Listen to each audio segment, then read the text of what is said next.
जय हिंद दोस्तों, आप सभी का स्वागत है अपने YouTube चैनल KCC संगम में। जैसा कि इसके पहले हम 2 वीडियो में बता चुके हैं। पहला टॉपिक का नाम था हमारे दशमलव का जोड़, घटाना, गुणा और भाग। उसके बाद दूसरा टॉपिक जो हमारा था वो था वर्ग निकालना। जैसे कि 3 सेकंड में कैसे आप किसी संख्या का वर्ग निकालेंगे, 2 सेकंड में कैसे निकालेंगे और 1 सेकंड में। आज का टॉपिक है जो वो चैप्टर का नाम है जैसे कि त्रिकोणमिति। त्रिकोणमिति चैप्टर का एकदम बेसिक चीज़ें आपको बताएंगे, जो अगर आप ये पूरा वीडियो देख लेते हैं तो त्रिकोणमिति में यकीन मानिए आप बहुत ही अच्छा सीख सकते हैं। त्रिकोणमिति जिनको भी लगता होगा कि बहुत हार्ड है, आज के बाद वो इस वीडियो ख़त्म होने के बाद अगर वो ये नहीं बोल देंगे कि हाँ आज हमको लगा कि त्रिकोणमिति इतना ज़्यादा सरल है, तो कहिएगा। तो चलिए ज़्यादा समय नहीं खराब करते हैं, हम चलते हैं अपने टॉपिक पे जिसका नाम है क्या, त्रिकोणमिति का परिचय। चलिए स्टार्ट करते हैं। जैसा कि दोस्तों आप लोग जानते होंगे, आप जानते हैं त्रिकोणमिति का परिचय। त्रिकोणमिति का परिचय सबसे पहले हम जानते हैं त्रिकोणमिति। त्रिकोणमिति में आपको एक त्रिभुज जिसका नाम है समकोण त्रिभुज। क्या बताएं? समकोण त्रिभुज। कहने का मतलब दिखाना चाहेंगे,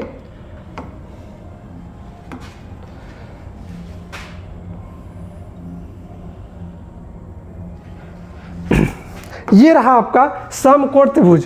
कहने का मतलब ये हुआ कि एक सीधी रेखा, एक सीधी या सरल रेखा पे एक लंबवत रेखा अगर आके मिला, इन दोनों रेखा के बीच में जो कोण बनता है वो कितने अंश का बनता है? 90 अंश का। कितने अंश का? 90 अंश का। और 90 अंश का बना कोण कहलाता है समकोण। क्या कहलाएगा? समकोण। एक बार फिर से जान लीजिए, कोई एक सरल रेखा रहे और उस पर एक लंबवत रेखा आके मिली, तो जहां इन दोनों का मिलाव होगा वहां कितने अंश का कोण बनेगा? 90 अंश का कोण बनेगा, जिसका नाम आप कह सकते हैं समकोण है। अच्छा, समकोण है। अगर हम ये एक भुजा हुई, ये 2 भुजा हुई, एक यहाँ कर दे तो ये कितनी? 3 भुजा। और जैसे ही 3 भुजा हुआ तो इसका नाम पड़ जाएगा त्रिभुज। क्या नाम पड़ जाएगा? त्रिभुज। जैसे कि देखिए, 1 भुजा, 2 भुजा, 3 भुजा। तो 3 भुजा है तो आप कह सकते हैं त्रिभुज है। त्रिभुज मतलब 3 भुजा। चलिए स्टार्ट करते हैं आगे। तो सबसे पहले आपको बताना चाहेंगे इसमें, देखिए यहाँ पे हमने बताया कितने अंश का कोण होता है, यहाँ पे 90 अंश का कोण होता है। नाम दे देते हैं, इसका नाम A, यहाँ नाम रख देते हैं B और इसका नाम दे देते हैं C। हमारे पास 3 भुजा है। पहली भुजा का नाम AB, दूसरे का नाम BC और तीसरे का नाम AC। चलिए हम जानते हैं त्रिकोणमिति में इसको बोलते हैं, सबसे पहले 90 अंश के ठीक सामने वाली भुजा, 90 अंश के ठीक सामने वाली भुजा को बोला जाता है कर्ण। क्या बोला जाता है? कर्ण, जिसको इंग्लिश में बोलते हैं हाइपोटेनस। इसको यस से लिखते हैं, ठीक। उसके बाद हमारे पास 2 और बचते हैं, जैसे कि पहली भुजा का नाम हो गया आपका कर्ण। उसके बाद ये पहली भुजा हो गई। दूसरी भुजा, एक इसमें रहेगा आपका आधार। क्या रहेगा? आधार। उसके बाद जो तीसरी भुजा होगी उसका नाम रहेगा आपका लंब, या लंब को ही हम बोल देते हैं ऊंचाई। लंब को ही बोलते हैं ऊंचाई। तो ये तो फिक्स हो गया, आपको दिखा दिया 90 अंश के ठीक सामने वाली भुजा को क्या बोलते हैं? कर्ण। अब बचा हमारे पास, एक बचा हमारे पास आधार और एक बचा हमारे पास लंब। चलिए जानते हैं ये कहाँ होता है। जैसा कि कई लोग डायरेक्ट ये बता देते हैं कि जो नीचे रहता है यूँ होता है आधार। क्या होता है? आधार, ठीक। और ये जो AB भुजा है इसको बोल देते हैं ये क्या है? लंब। तो आज से जान लीजिए, जब भी हम पढ़ेंगे क्या, त्रिकोणमिति का परिचय या त्रिकोणमिति से संबंधित कोई भी सवाल, तो उसमें कर्ण तो हमेशा फिक्स रहता है। कर्ण हमेशा फिक्स रहता है, लेकिन आधार और लंब ये दोनों फिक्स नहीं होते। ये कह सकते हैं कि थीटा, थीटा मतलब एंगल, एंगल के हिसाब से कभी आधार यहाँ पहुँच जाएगा तो कभी लंब यहाँ पहुँच जाएगा। चलिए हम बताने का प्रयास कर रहे हैं कि ऐसा कंडीशन कब होता है कि ये वाला लंब ये मतलब आधार ए बी भुजा हो जाएगी और जो लंब है वो बी सी भुजा हो जाएगी। चलिए बताते हैं। तो देखिए ध्यान से,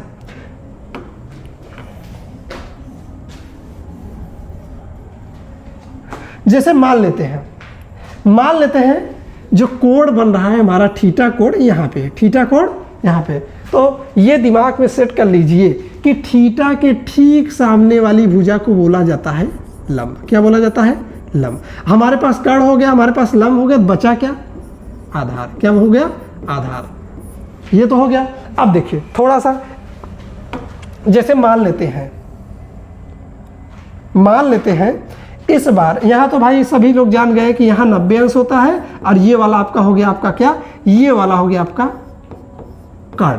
ठीक, अब थोड़ा ध्यान दीजिएगा, इस बार थीटा यहाँ नहीं है, इस बार थीटा यहाँ हो गया। थीटा कहाँ हो गया? इधर। अभी हमने सिखाया थीटा के ठीक सामने वाली भुजा को क्या बोलते हैं? लंब। तो थीटा के ठीक सामने वाली भुजा ये वाला क्या हो जाएगा? लंब। हमारे पास कर्ण हो गया, हमारे पास लंब हो गया, तो बचा क्या? आधार। तो आधार कहाँ जाएगा? यहाँ। कहने का मतलब इसका नाम ए, यहाँ बी और यहाँ सी। देखिए एक बार आधार नीचे यहाँ है और एक बार आधार ऊपर यहाँ है। कहने का मतलब अगर थीटा यहाँ रहेगा, थीटा के सामने वाला है लंब, थीटा के सामने वाला लंब, 90 के ठीक सामने वाला कर्ण, 90 के ठीक सामने वाला कर्ण, बस आधार, लास्ट में आधार ही होता है। जब लंब फिक्स हो जाता है, कर्ण फिक्स हो जाता है, तो उसके बाद जो भी भुजा बचेगी उसको हम बोल देंगे क्या? आधार। उम्मीद करते हैं ये एकदम आसानी से आप समझ गए होंगे। चलिए आगे चलते हैं। अभी हमने बताया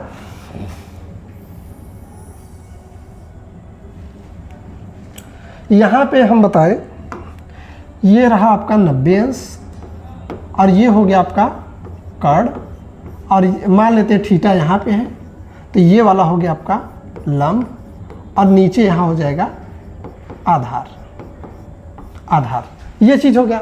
उसके बाद आपको मालूम होना चाहिए त्रिकोणमिति का अनुपात। त्रिकोणमिति का अनुपात जैसे आप सुने होंगे साइन, कॉस, टैन, कॉट, सेक, कोसेक, ये सब आप सुने होंगे। तो चलिए हम बताने का प्रयास करते हैं, क्योंकि जब तक आप त्रिकोणमिति का अनुपात नहीं जानेंगे तब तक आप त्रिकोणमिति का कोई भी क्वेश्चन लगाएंगे तो उसमें फंस सकते हैं, और जैसे ही ये आप सीख गए एकदम आसानी से आप लगा लेंगे। तो चलिए उम्मीद करते हैं आप लोग वीडियो में बने होंगे। चलिए देखते हैं। तो हम थीटा के प्रकार को लिख रहे हैं।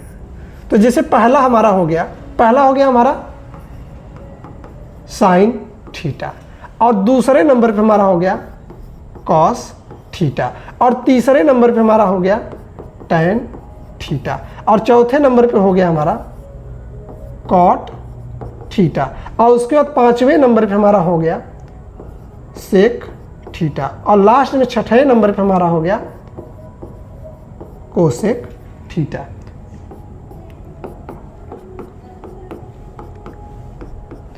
चलिए, तो कुछ लोगों को तो जानकारी होगी, जैसे नाम सुने होंगे लाल बटे कक्का। बचपन से ही आप जब से मतलब त्रिकोणमिति का परिचय हुआ होगा तब से आप जानते होंगे कि लाल बटे कक्का काफ़ी लोगों को मालूम होगा। तो चलिए वही जो आप जानते हैं, बिल्कुल नया नहीं बताएंगे, आपको कन्फ्यूजन होगा। हम जो आप जानते हैं उसी के माध्यम से बताने का प्रयास करेंगे। तो चलिए स्टार्ट करते हैं।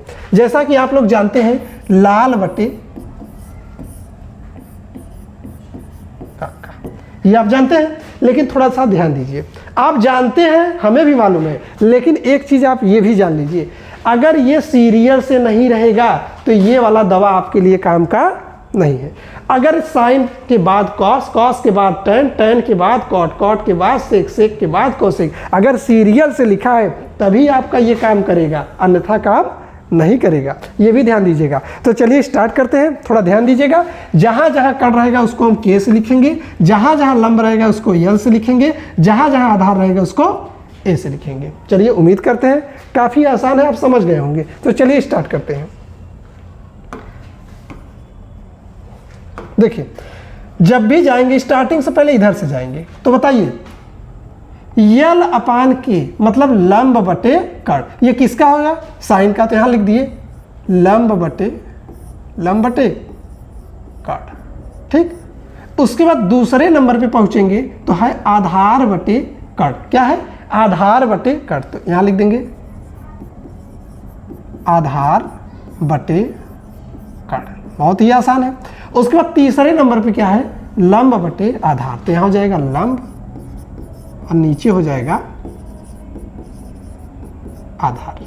अच्छा, अब 3 था, तीनों खत्म हो गया। 3 था, तीनों खत्म हो गया। अब हम क्या करें? इधर 3 बचा भी है। अच्छा बताइए, जैसे आप कहीं अपने घर से कहीं जाते हैं, जैसे मान लेते हैं आप कहीं शादी में चले गए, तो जिस रास्ते से गए हैं, जिस रास्ते से आप गए हैं उसी रास्ते से फिर दोबारा अपने घर आएंगे। तो इसका मतलब हम गए थे इस रोड से, तो आप देखेंगे हाईवे पे 2 रोड बना होता है, एक तरफ से सब जाते हैं तो दूसरी तरफ से सब आते हैं। तो इधर से हम गए और यहीं से हम आएंगे, तो आप कहेंगे कि ये उल्टा हो गया। उल्टा हो गया तो हम भी उल्टा कर देंगे, तो हो जाएगा कक्का बटे लाल।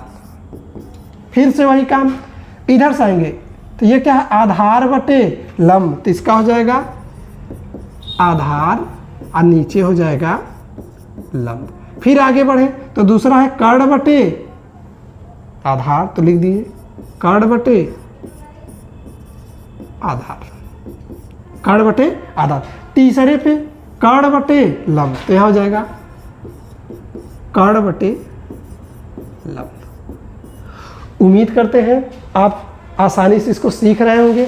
एक बार फिर से हम बताना चाहेंगे, सबसे पहले आपके पास होना चाहिए समकोण त्रिभुज। समकोण त्रिभुज, जब समकोण त्रिभुज रहेगा तभी आप त्रिकोणमिति का सवाल आसानी से लगा लेंगे, क्योंकि इसी में आपको मिलेगा कर्ण, इसी में आधार, इसी में लंब। एक बार जल्दी से रिवाइज करा देते हैं। सबसे पहले आपके पास एक समकोण त्रिभुज रहेगा। समकोण कैसे होता है? जिसका कोण 90 अंश है उसी को बोलते हैं समकोण। त्रिभुज मतलब 3 भुजा। तो देखिए 90 के ठीक सामने वाली भुजा को कर्ण, थीटा के ठीक सामने वाले को लंब। तो बचा क्या? आधार। ये हो गया। उसके बाद हमने बताया थीटा के प्रकार। थीटा के प्रकार पहला हो गया साइन, कॉस, टेन, कॉट, सेक, कोसेक। ठीक। अब इसका फार्मूला जो बेसिक फार्मूला होता है हमने बताया, जो आप जानते हैं, लाल बटे कक्का। हिंदी में यही लिखते हैं, लेकिन ये आपका काम नहीं करेगा जब तक उसको इस फॉर्म में आप नहीं लिखेंगे। ये फॉर्म क्या है? LAL लाल और डबल के ए कक्का। तो लाल बटे कक्का के माध्यम से आप आसानी से इसको सीख सकते हैं। तो जैसे कि हमने बताया कि पहले आप जाएंगे इधर से, जो यल अपान के लाल बटे कर्ण, आधार बटे कर्ण, लंब बटे आधार, फिर उसके बाद पलटेंगे कक्का बटे लाल करके, तब इधर से आएंगे आधार बटे लंब, कर्ण बटे आधार, कर्ण बटे लंब। एकदम आसानी से आप सीख गए होंगे। उम्मीद करते हैं अच्छा भी लगा होगा वीडियो। उसके बाद त्रिकोणमिति में आप ये भी सुने होंगे कि साइन 30 अंश का मान, कॉस 45 अंश का मान, टेन, इस तरीके से आप सुने होंगे। ये यकीन मानिए इस प्लेटफॉर्म पे पूरे YouTube पे बात कर रहे हैं। अगर आप हमारी क्लास अगली नेक्स्ट जो पढ़ने वाली है, जैसे साइन 30 अंश का मान आप कहते हैं 1/2, कॉस जैसे 60 अंश का मान तो होता है 1/2। इस फॉर्म में जो आप जानते होंगे tan 45 अंश का मान, tan 45 अंश का मान 1, ये सब याद नहीं करना होगा आपको, बिल्कुल याद नहीं करना होगा। अगर आप हमारे चैनल पे आए हैं तो ज़रूर हम आपको कुछ ऐसा बताने का प्रयास करेंगे कि जो मैथ का आपका डर है, मैथ का जो डर है बिल्कुल निकाल के फेंक देंगे। यहाँ जड़ से इलाज होता है, बता दे रहे हैं, एकदम जड़ से। अंग्रेजी दवा तो सब खाते हैं, जो कुछ पल के लिए आराम करेगा उसके बाद फिर से वैसा ही होगा, लेकिन आपको यहाँ मिलेगा बिल्कुल आयुर्वेदिक एकदम उपचार, पूरा गेठुना का दर्द गायब। जैसे कि अगली वीडियो में जब ये बताएंगे तो आप विश्वास नहीं मानेंगे, आप सोचेंगे क्या इतना आसान था ये निकालना। साइन 30, कॉस 60, tan 45, सेक 30, ऐसे करके 90 अंश तक होता है ना, एकदम मुंह जबानी आपको याद रहेगा, और गारंटी है पूरी लाइफ टाइम। अगर नहीं याद रहेगा तो बताइएगा आप हमें। ठीक, उम्मीद करते हैं आज का वीडियो एकदम परफेक्ट आपको लगा होगा। चलिए मिलते हैं अपने नेक्स्ट क्लास में, तब तक के लिए थैंक यू।